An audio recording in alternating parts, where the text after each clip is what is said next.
सबसे पहले मैं सभी अपने बहन भाइयों को जय मसीह की बोलती हूँ और सबसे पहले मैं अपने परमेश्वर जीवित प्रभु यीशु मसीह का धन्यवाद करती हूँ कि उसने मुझे ये समय दिया कि मैं अपने सभी बहन भाइयों के साथ उसके वचन को बांट सकूँ। और फिर मैं अपना धन्यवाद देती हूँ अपने भाई जॉन बिल्ले के लिए, उनकी पत्नी शारदा के लिए, जिन्होंने ये मौका मुझे दिया कि मैं आज आप सबके साथ परमेश्वर के उस वचन को बांटूं जो उसने मुझे बात करने के लिए आपसे कहा है।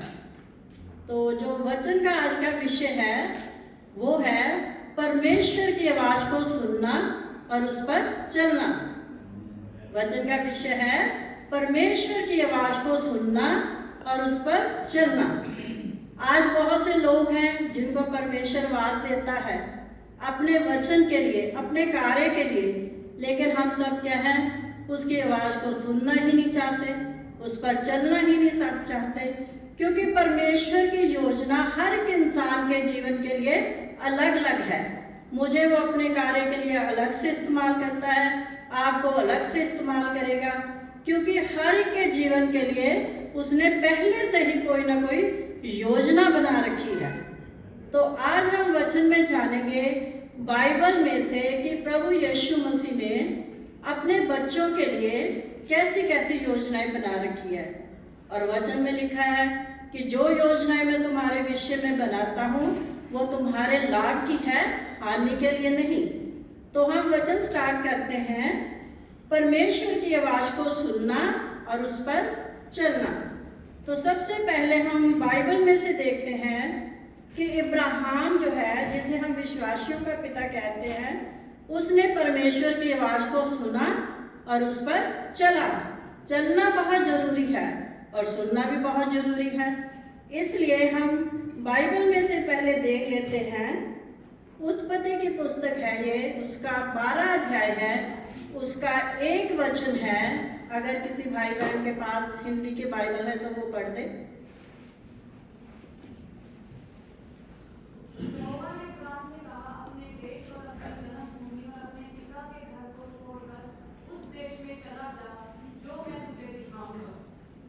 तो यहाँ पर हम देखते हैं कि परमेश्वर यहोवा ने इब्राहिम से कहा, अपना देश, अपने पिता, अपनी जन्मभूमि, जो कुछ भी है उस सबको क्या छोड़कर चला जा और मेरे पीछे आ जा।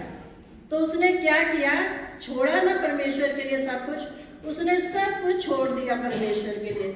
उसने परमेश्वर से ये भी नहीं पूछा कि परमेश्वर मैं अपने पिता के घर को क्यों छोड़ूं, मैं अपने जन्मभूमि को क्यों छोड़ूं, या मैं अपने रिश्तेदारों को क्यों छोड़ूं, क्योंकि उसे अभी तक परमेश्वर ने अपनी योजना को उस पर प्रकट नहीं किया था और ना ही परमेश्वर ने उसको ये बताया था कि मैं तुझे अपने किस कार्य के लिए इस्तेमाल करने के लिए जा रहा हूँ। उसने बिना वाद विवाद किए परमेश्वर के पीछे हो लिया। और आगे हम वचन में उसी के में देखते हैं 12:4 में,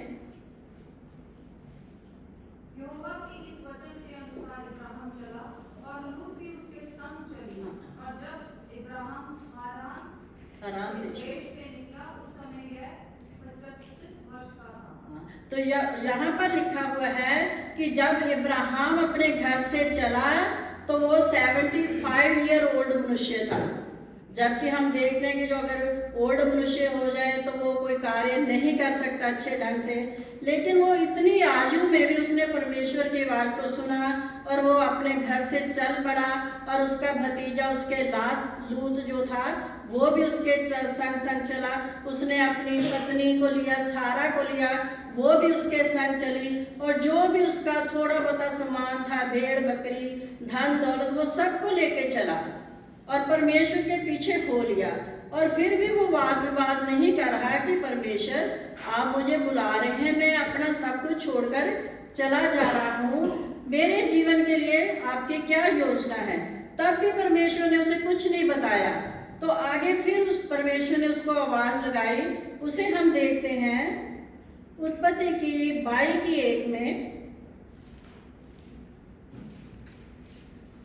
इन बातों के पश्चात ऐसा हुआ कि परमेश्वर ने अब्राहम से यह कहकर उसकी परीक्षा की, हे अब्राहम, उसने कहा, देख मैं यहाँ हूँ। हाँ, तो उसके बाद क्या हुआ, परमेश्वर ने फिर उसे पुकारा। तो परमेश्वर उसे पुकारा है और अब्राहम कह रहा है कि हाँ पिता, मैं यहाँ हूँ, आपकी क्या आज्ञा है। आगे उसने कहा, अपने पुत्र को अर्थात अपने एकलौते पुत्र इसहाक को, जिससे तू प्रेम रखता है, संग लेकर मोरिया देश में चला जा और वहां उसको एक पहाड़ के ऊपर, जो मैं तुझे बताऊंगा, मुंह बोली करके चढ़ा। तो यहाँ पर कितना अच्छा वचन है कि अब्राहम को बुढ़ापे में जाकर एक औलाद मिलती है, इसहाक, और परमेश्वर ये चाहता है कि वो उसकी भी बलि दे दे। तो आप सोचिए, जिसका एक ही बेटा हो और वो इतने बुढ़ापे में जाकर हो, तो परमेश्वर से अब उसके लिए क्या है, बलिदान मांग रहा है। तो उसने वहां भी परमेश्वर के साथ कोई वाद विवाद नहीं किया, और उसने क्या किया, उठा, चला अपने बेटे को लेकर, और आप सब स्टोरी जानते हैं कि वो उसे बलिदान करने के लिए चल पड़ा। उस समय उसने अपनी पत्नी से भी नहीं सलाह मांगी, क्योंकि जब हम घर में रहते हैं तो लोग क्या है, एक दूसरे की सलाह मशवरा करते हैं, लेकिन उसने अपनी पत्नी से नहीं बताया कि मैं अपने बेटे की बलि देने जा रहा हूँ, और अपने बेटे को भी नहीं उसने बताया कि मैं तेरी बलि देने जा रहा हूँ। तो ऐसा हुआ कि वो दोनों चल पड़े। अगर वो सोचता कि मैं अपनी पत्नी से बातचीत करूं, इसे बताऊं, तो शायद उसकी पत्नी उसे जाने न देती। तो ऐसा है कि परमेश्वर जब किसी को अपने कार्य के लिए इस्तेमाल करता है, अगर बहन को, भाई को, तो वो योजना जो होती है उसके लिए है।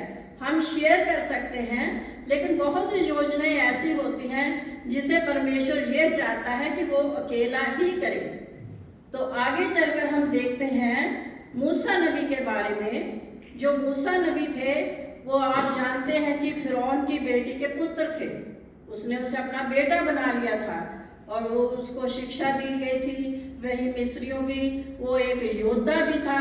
और ऐसा हुआ कि जब मूसा को परमेश्वर ने आवाज दी, तो मूसा उसके संग संग चला, और मूसा ने भी ये क्वेश्चन नहीं किया कि आप मुझे क्यों पुकार रहे हैं। और मूसा की जिंदगी के बारे में आप सब जानते हैं कि वो एक दिन राजा बन सकता था, लेकिन जब परमेश्वर ने उसे आवाज दी, तो उसने वो अपनी सारी आराम की जिंदगी को छोड़ दिया और परमेश्वर के पीछे हो लिया।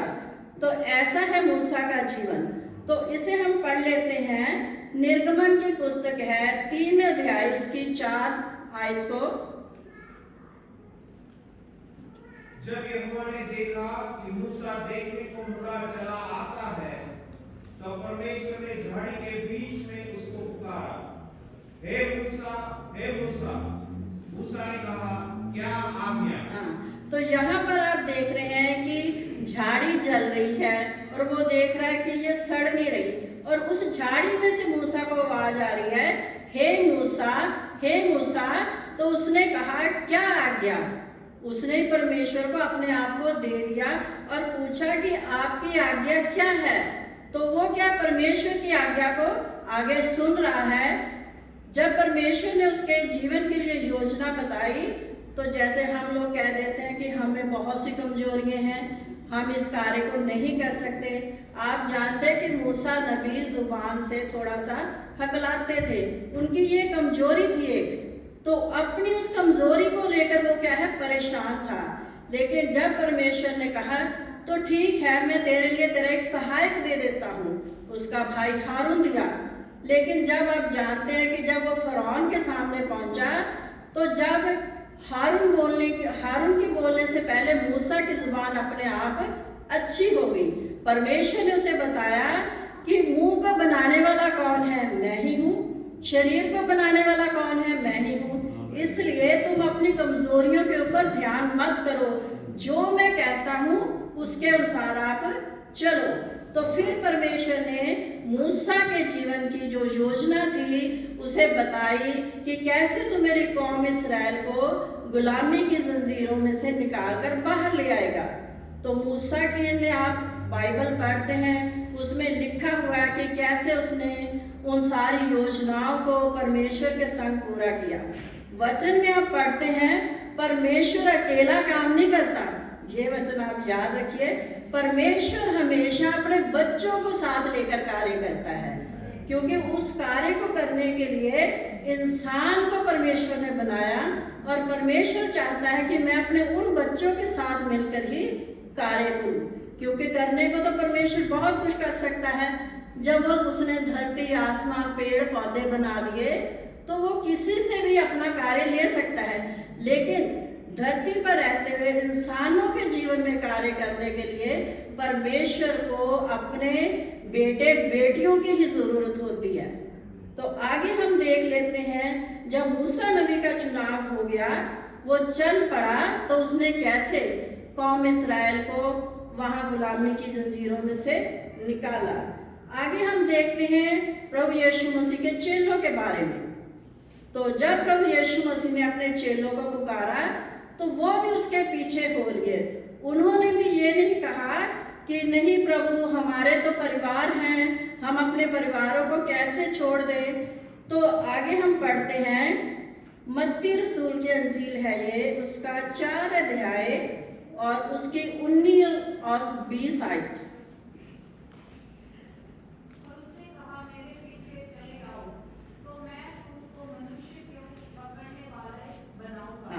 तो यहाँ पर प्रभु यीशु मसीह अपने चेलों को आवाज दे रहे हैं कि मेरे पीछे चले आओ तो मैं तुम्हें मनुष्य को पकड़ने वाले बना दूंगा। आप सब जानते हैं कि प्रभु यीशु मसीह के जो चेले थे वो ज्यादातर मछलियाँ पकड़ने वाले थे। उसमें एक वैद लूका था, एक मत्ती था जो टैक्स कलेक्टर जिसे बोलते वो था। वो सब क्या बिजनेस कर रहे थे, अपना काम धंधा कर रहे थे। लेकिन जब परमेश्वर ने उनको आवाज दी तो उन सब लोगों ने अपने परिवार भी छोड़े और अपना काम धंधा भी छोड़ दिया और परमेश्वर के पीछे हो लिए। तो यहाँ पर भी आप देखते हैं कि वो परमेश्वर से अभी कुछ बात नहीं कर रहे कि आपने हमें किस लिए चुना हुआ है। तो वो हम आगे चलकर पढ़ते हैं कि परमेश्वर की योजना अपने चेलों के जीवन के बारे में कैसे थी। तो आगे हम देखते हैं कि वो इंसान भी होते हैं जो परमेश्वर को तुच्छ जानते हैं। आज धरती पर बहुत से इंसान हैं जो परमेश्वर को तुच्छ जानते हैं या परमेश्वर के विरोध में खड़े हो जाते हैं। तो उसको हम बाइबल में देख लेते हैं कि शाऊल एक ऐसा मनुष्य हुआ जो परमेश्वर के विरोध में चलता था। वो बहुत बड़ा पढ़ा लिखा इंसान था और आप जानते हैं कि वो गवर्नर था वहाँ के उस समय का। तो उसको जब परमेश्वर ने आवाज लगाई तो वो भी पर अपना सब कुछ छोड़ दिया उसने और परमेश्वर के पीछे हो लिया। और उसके बाद आप बाइबल में पढ़ते हैं कि उसने कभी भी मसीहों को नहीं सताया, बल्कि परमेश्वर के वचन को फैलाने लग गया। परमेश्वर किसी के जीवन में भी कोई भी कार्य कर सकता है और परमेश्वर किसी के जीवन को भी बदलने की शक्ति और सामर्थ्य रखता है। जो उसका इनकार करते हैं, आप बहुत सी गवाहियां सुनते होंगे, जो उसका इनकार कर देते हैं ना, परमेश्वर पहले उन्हीं को फिर पकड़ता है। तो आप जानिए कि कैसे पकड़ेंगे, जब उसकी आवाज को सुनेंगे, क्योंकि सुनना बहुत जरूरी है। जब तक आप सुनेंगे नहीं तो चलेंगे भी नहीं। तो आगे हम देख लेते हैं, परमेश्वर उन लोगों को भी पुकारता है जो बहुत धनवान हैं। आप जानते हैं कि जो धनवान लोग होते हैं वो क्या है, ज्यादातर परमेश्वर पर विश्वास नहीं रखते। वो क्या करते हैं, अपनी धन दौलत पर विश्वास रखते हैं और लोगों को दिखाने के लिए कार्य करते हैं कि मैं बहुत धर्मी हूँ, मैं दान करता हूँ, मैं चर्च आता हूँ, मैं दशमांश देता हूँ, मैं संडे के संडे आता हूँ। लेकिन क्या है कि वो दिखाते हैं कि मैं धर्मी हूँ, लेकिन होते नहीं है। तो इसमें एक हम बाइबल में स्टोरी जरूर पढ़ेंगे धनवान मनुष्य की। तो पहले हम जान लेते हैं कि जब शाऊल को परमेश्वर ने पुकारा तो उसने क्या कहा। इसे हम पढ़ते हैं प्रेरितों के काम 9 अध्याय की 4 और 5 आयत को।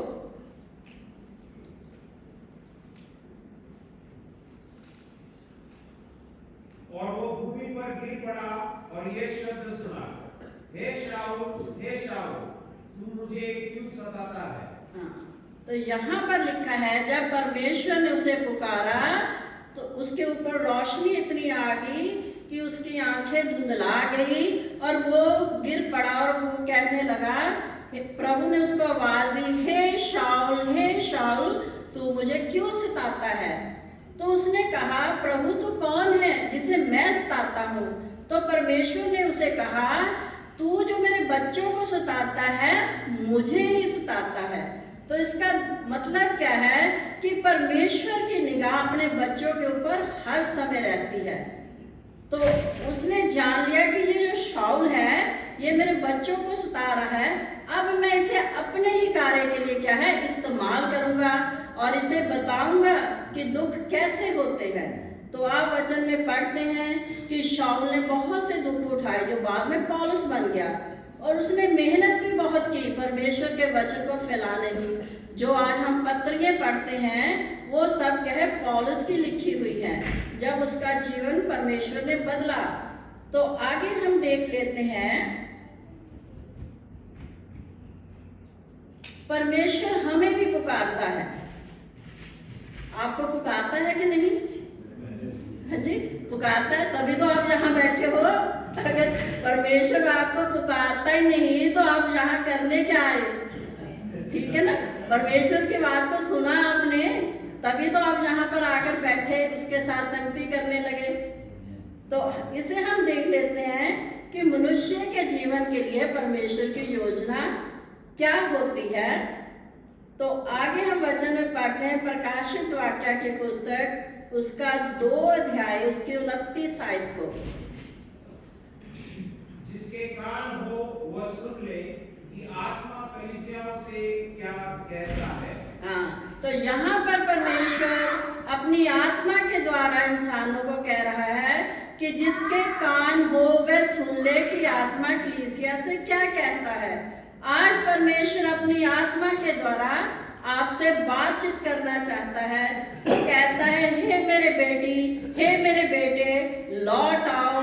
और इब्रानियों की पुस्तक में लिखा हुआ है 3 अध्याय में, यदि तुम आज उसका शब्द सुनो तो अपने मनों को ऐसा कठोर मत करो जैसे मनुष्यबा में और महिमा में किया था।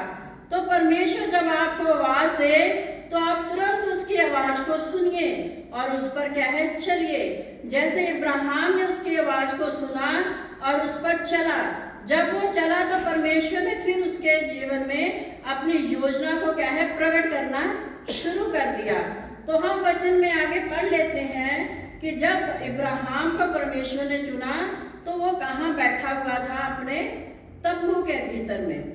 परमेश्वर ने उसे आवाज लगाई, अपने तंबू से बाहर निकला। जब तक हम अपने तंबू से बाहर नहीं निकलेंगे तब तक परमेश्वर की योजना को समझ नहीं पाएंगे।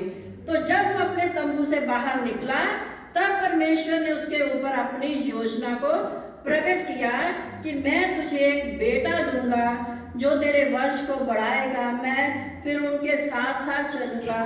तो परमेश्वर ने उसे पहले क्या हुक्म दिया? तंबू से बाहर आ। तो आज भी हमें परमेश्वर यही कहता है, अपने तंबू से बाहर आ जाओ और उन तारों को गिनो जिसे तुम गिन नहीं सकते, ऐसी मैं तुम्हें आशीष दूंगा। और जब वो निकला तब उसे आशीष मिली परमेश्वर से। वैसे ही नहीं मिल गई कि वो अपने घर में बैठा रहा और प्रार्थना करता रहा कि हे प्रभु मुझे तो पुत्र दे, जब तक अभी उसने परमेश्वर ने उसे पुत्र देने के भी नहीं कहा था। जब परमेश्वर ने उसके साथ वाचा बांधी, जब परमेश्वर ने उसे कहा कि मैं तुझे एक पुत्र दूंगा, आपने शुरू में सुना उस समय वो क्या था? 75 ईयर का। और पुत्र कब हुआ उसके? पुत्र कब हुआ? जाकर 100 साल की उम्र में। तो आप सोचिए 25 साल गुजर गए। उन 25 सालों में उसने कैसे परमेश्वर के साथ बात की? क्या उसने वचन में आप पढ़ते हैं कभी कहा परमेश्वर को, मैं तो तेरे संग चल रहा हूँ, अभी तक तूने मुझे पुत्र दिया ही नहीं, मैं तो बूढ़ा हो गया हूँ, अभी तक तूने मुझे पुत्र नहीं दिया। उसने कोई वाद विवाद नहीं परमेश्वर के साथ किया और वो क्या है? चलता गया चलता गया चलता गया। तो चलते चलते परमेश्वर से फिर कह रहा है, तू सिद्ध हो जा। आज हम चलते हैं, परमेश्वर के साथ चलते हैं, लेकिन सिद्ध नहीं होते, क्योंकि हमारे जीवन में बहुत सी कमियां हैं जो हमें परमेश्वर के साथ चलने ही नहीं देती। जब हम परमेश्वर के साथ चलते हैं तो हम पिछली जिंदगियों को अपनी देखते हैं, जिसे हम छोड़ नहीं सकते। बहुत से लोग हैं ऐसे मसीह के लोग जो क्या करते हैं, परमेश्वर के संग संग भी चलते हैं और अपना पुराना जीवन जो होता है उसको भी नहीं छोड़ते। जब तक आप अपने पुराने जीवन को नहीं छोड़ोगे तब तक आपके जीवन में कोई आशीष नहीं आएगी। तो इसीलिए परमेश्वर ने अब्राहम से कहा था कि अपने तंबू में से बाहर आ जा। वो तंबू क्या था, उसकी जब वो बाहर निकला तब आशीष मिली। आज हम अपने उन्हीं घरों में, उन्हीं तंबुओं में क्या है, फंसे पड़े हैं। हम उसमें से क्या है, निकलना ही नहीं चाहते। जब तक आप निकलोगे नहीं तो आपको आशीष नहीं मिलेगी। तो फिर प्रभु का वचन हमें ये सिखाता है कि विश्वास सुनने से और सुनना मसीह के वचन से होता है। जब आप विश्वास से सुनोगे तभी तो उसका वचन हमारे जीवन में कार्य करेगा। तो इसलिए परमेश्वर कहता है आज तुम उस तंबू से निकल आओ, व्यभिचार के तंबू से निकल आओ। जो हमारे जिंदगियों में व्यभिचार की भावना है उसे आप निकाल दो अपने जीवन से। अपने उस तंबू से निकल आओ जिसमें तुम वैर, विरोध या ईर्ष्या की भावना रखते हो। तो हमें उस तंबू से निकलना है। हमने क्या करना है, प्यार करना है सबके साथ, अपने भाई बहनों के साथ, अपनी कलीसिया के साथ। और परमेश्वर ने तो वचन में यहाँ तक लिख दिया है कि यदि तू अपने भाई को मन से क्षमा नहीं करेगा तो मेरे परमेश्वर के राज्य में प्रवेश ही नहीं करेगा। आज कितने लोग हैं जो अपने भाई बहनों को क्षमा करते हैं?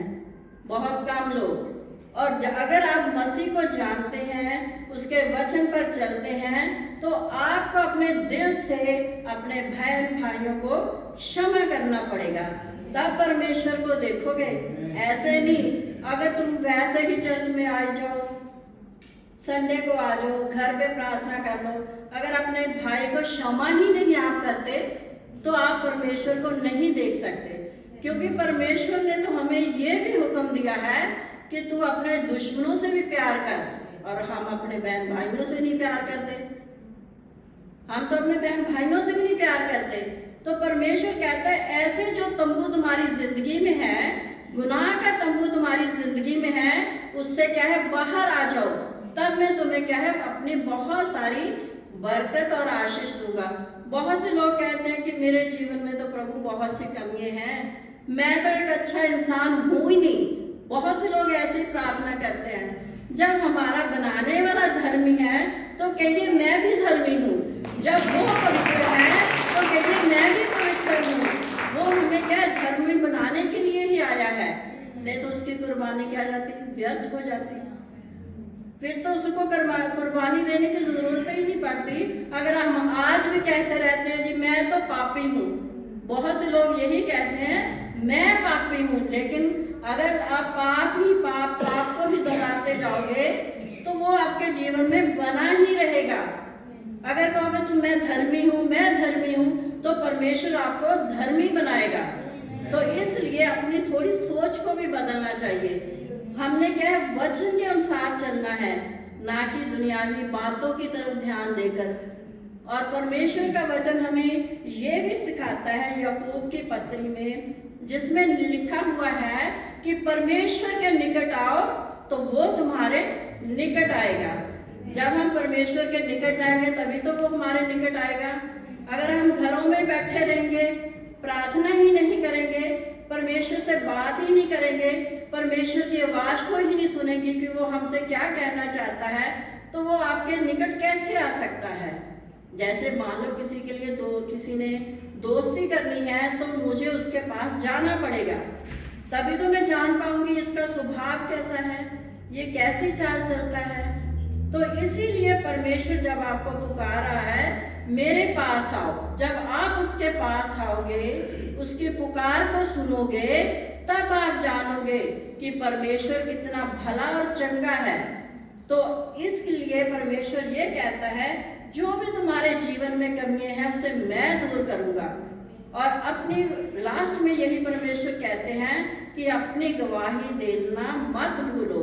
जब तक आप अपने जीवन की गवाही किसी को नहीं बताएंगे कि मेरे जीवन में जब परमेश्वर ने मुझे पुकारा तो मैंने उसकी आवाज को सुना, जब मेरा जीवन उसने बदला, तो पहले मैं आज से 5-10 वर्ष कैसा था और आज मेरा जीवन कैसा है, ये सब जानते हैं कि आज से मैं 5-10 वर्ष पहले कैसे था जब प्रभु में नहीं था, लेकिन जब से मैं प्रभु में आया तो मेरा जीवन कैसे हो गया। तो इस बात की गवाही आप जरूर सबको सुनाइए, चाहे आपके जीवन की गवाही क्यों ही छोटी क्यों ना हो। ये नहीं कि आप सोचें कि ये छोटी सी गवाही है, इसे मैं कैसे अपने बहन भाइयों के साथ बांटूं, ये तो जनरल सी बात है। कई बार हम सोचते हैं कि छोटा सा कार्य हमारे जीवन में हो जाता है, हम कहते हैं नहीं नहीं ये तो वैसे ही हो गया, ये तो जनरल सी बात है। लेकिन जब तक परमेश्वर की योजना नहीं होगी, आपका वचन में लिखा आपके कोई भी काम सफल नहीं होंगे। अपने जीवन को उसको दे दो, जब वो पुकारे तो अपने जीवन को उसको उसी टाइम दे देना चाहिए। ये नहीं किंतु परंतु नहीं करना चाहिए। बहुत से लोग क्या करते हैं, किंतु परंतु करने में लगे रहते हैं। तो यहाँ पर हम आपको एक स्टोरी सुनाते हैं धनवान मनुष्य की, जो अपने आप को धर्मी कहलाता था। तो इसे हम पढ़ लेते हैं। लूका की अंजील है, उसका 18 अध्याय है, उसका 22 और 24 आयत।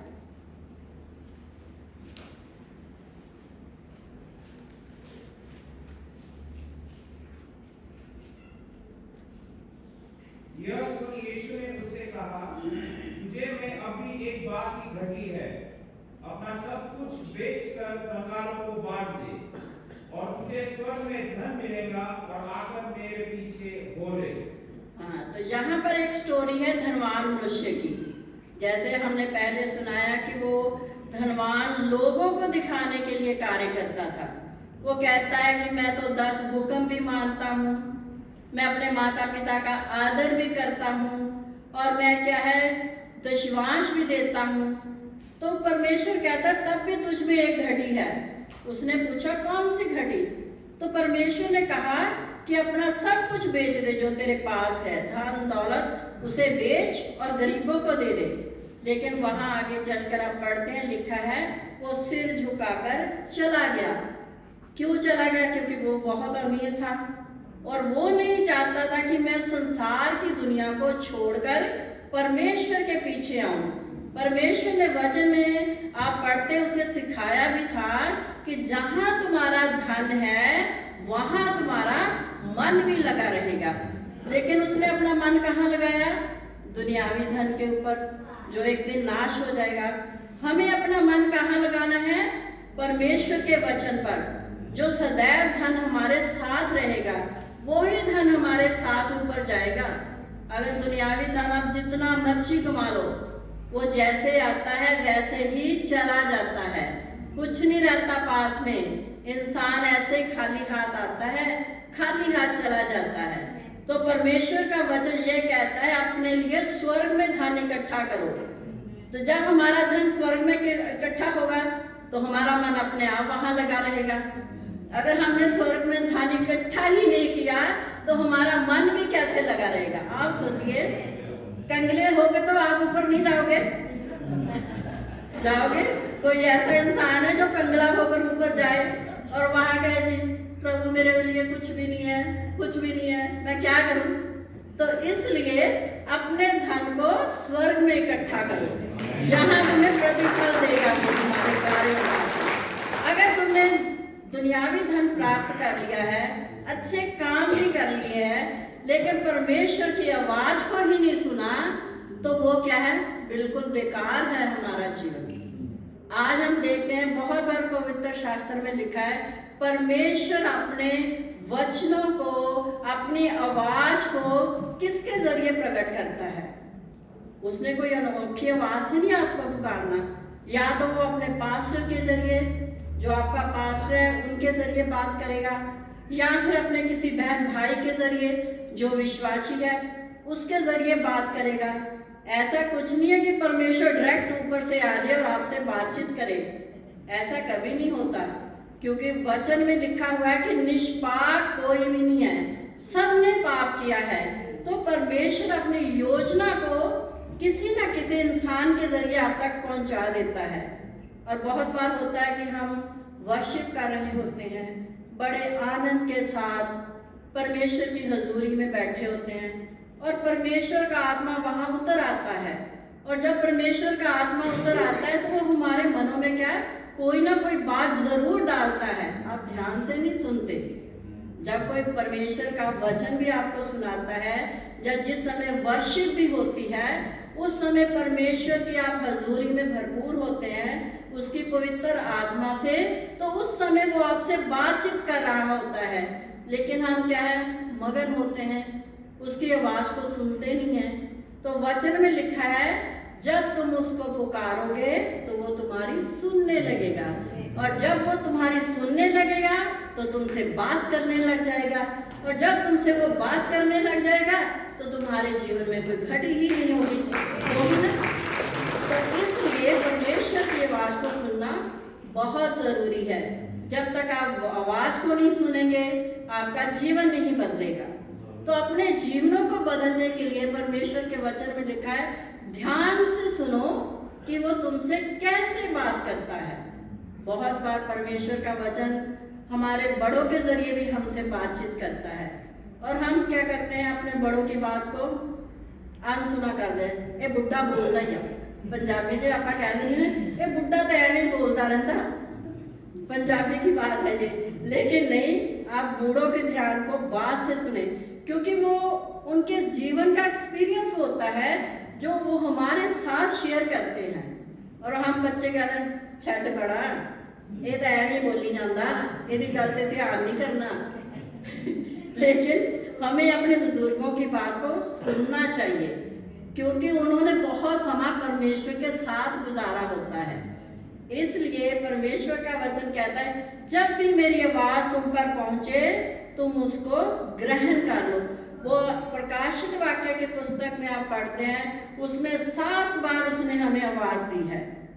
वो हर बार कहता है जिसके कान हो वह सुन ले कि आत्मा कलीसिया से क्या कहता है।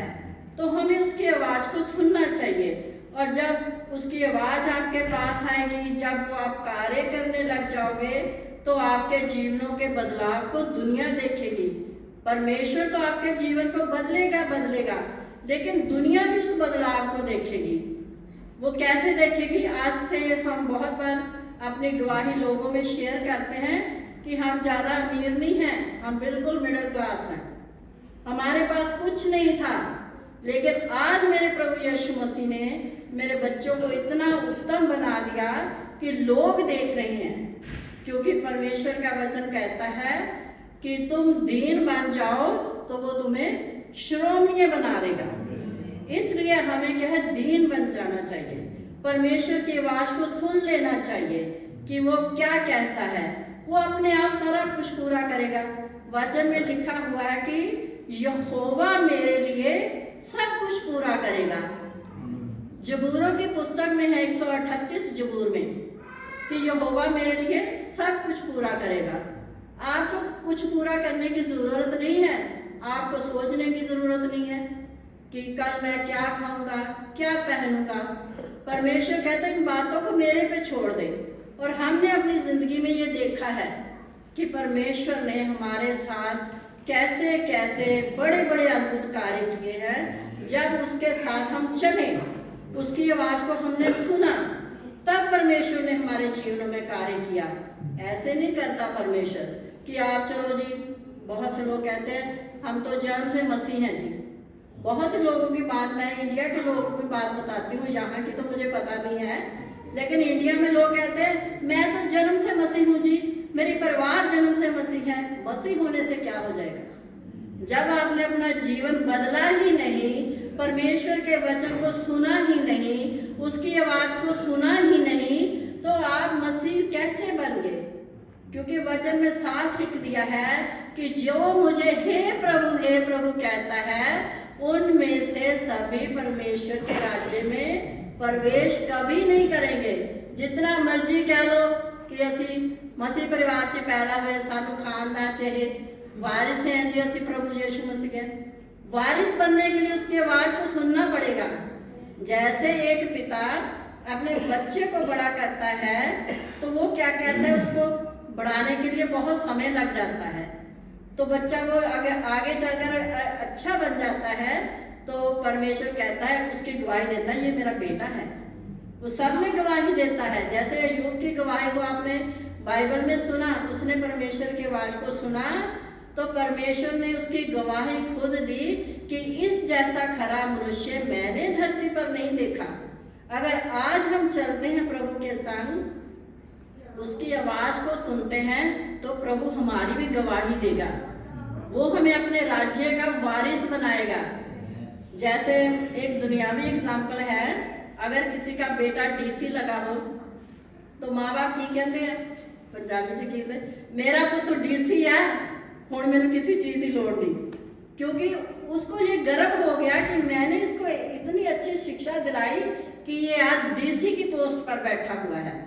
तो ऐसे ही जब हम परमेश्वर के संग चलेंगे तो परमेश्वर अपने वचन में लिखा है आखिरी दिनों में हमारी गवाही देगा कि ये मेरा बेटा है, ये मेरी बेटी है, जिसे मैंने चुना है, मैंने नियुक्त किया है। तो परमेश्वर हमारा चुनाव करता है, परमेश्वर अपनी योजना को हम पर उधेलता है। तो आज परमेश्वर की योजना मेरे लिए, आपके लिए क्या है, इसे आप वचन में पढ़िए, परमेश्वर की आवाज को सुनिए कि वो कैसे आपको यूज करेगा। परमेश्वर के आगे प्रार्थना करिए कि प्रभु मुझे अपने कार्यों के लिए इस्तेमाल कर, मैं आपके कार्यों के लिए इस्तेमाल होना चाहता हूँ। प्रभु मेरे जीवन को बदल, जो मुझ में कमी है उसे दूर कर, मैं तेरी आवाज को सुनना चाहता हूँ।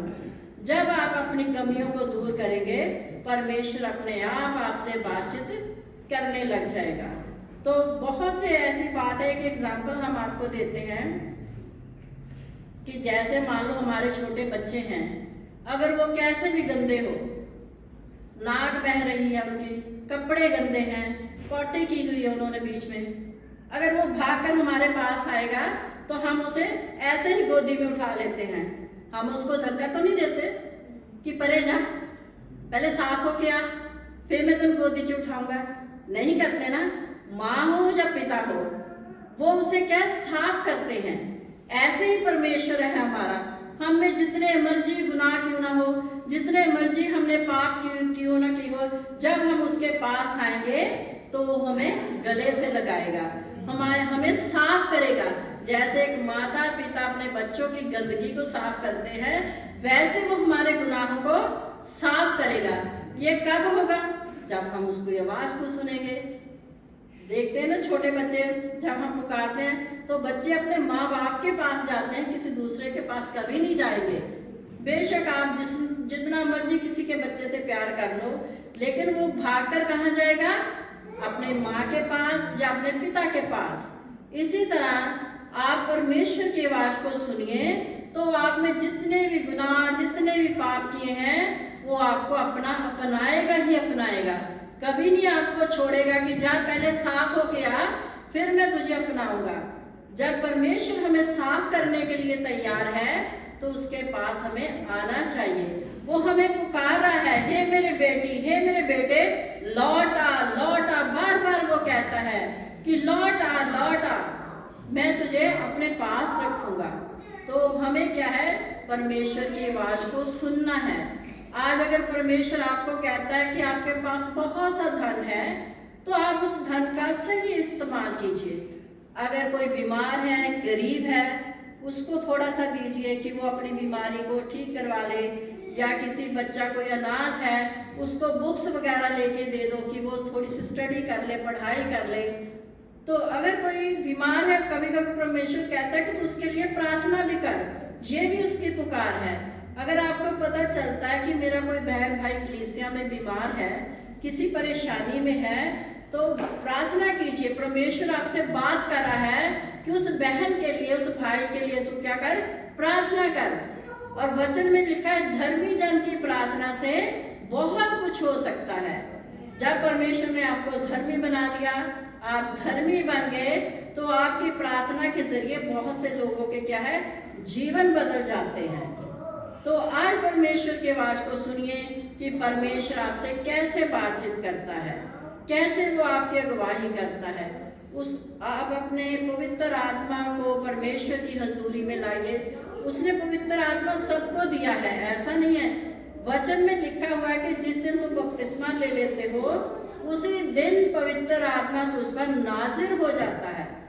बहुत लोग कहते हैं जी ऐसा नहीं होता, होता है, क्योंकि उसने पवित्र आत्मा दिया ही हमें इसीलिए है।